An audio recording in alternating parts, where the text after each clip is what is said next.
عروس النهارده ونقول لها الف مبروك، بس ما تتجوزيش تاني.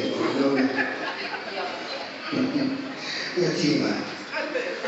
لا ولا ام، بتدري على انت فاتحه كام بيت شعر؟ بتدري على عشان يعني اختصر وقتي ووقتكم، انتوا ناس حلوين كلكم، وطبعا كل واحد جاي يقدم هديته. انا هقدم هديه صغيره جدا. تعالي يا ملك. الهديه دي دويتو جميل انا عامله انا وبنتي فنيه ملك ماهر. انا النهارده طلبت من الساده اعضاء المنصه الجميله ان انا اطلع بدري شويه، عشان هي يعني هي نازله غصب عنها، عندها سخونيه وبردانه تعبانه، بس طبعا الاستاذه منال احمد عندنا كبيره جدا ولازم نيجي نحييها.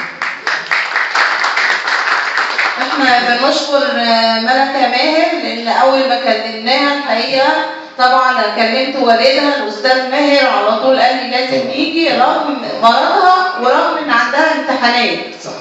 فشكرا ملكة بصوتها الجميل يعني. خذي معاك.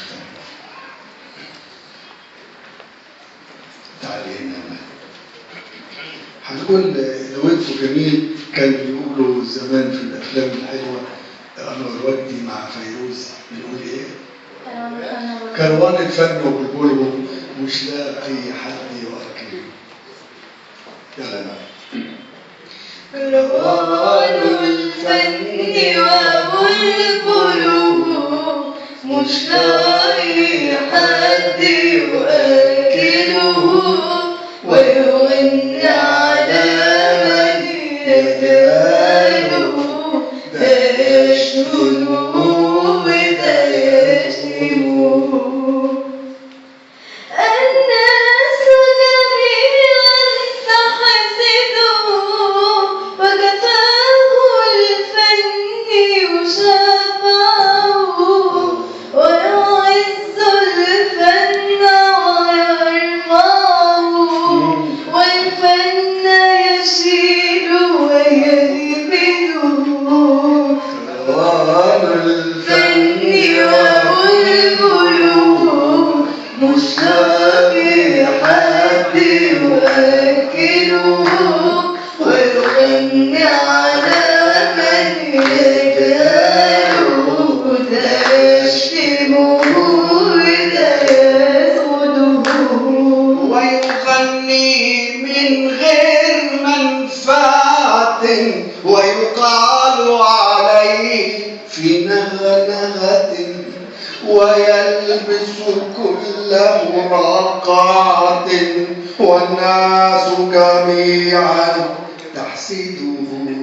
كروان الفن وبلبله مش لاقي حد يوكله، ويغني على من يجاله، ده يشتمه وده يسوده. يا بختك يا من عاشانا، يجزيك الله الإحسانا، ويطلع ابنك فنانا، ويمدك إلى العالم يده. كروان الفن وبلبله مش لاقي حد يوكله، ويغني على من يجاله، ده يشتمه وده يسجده.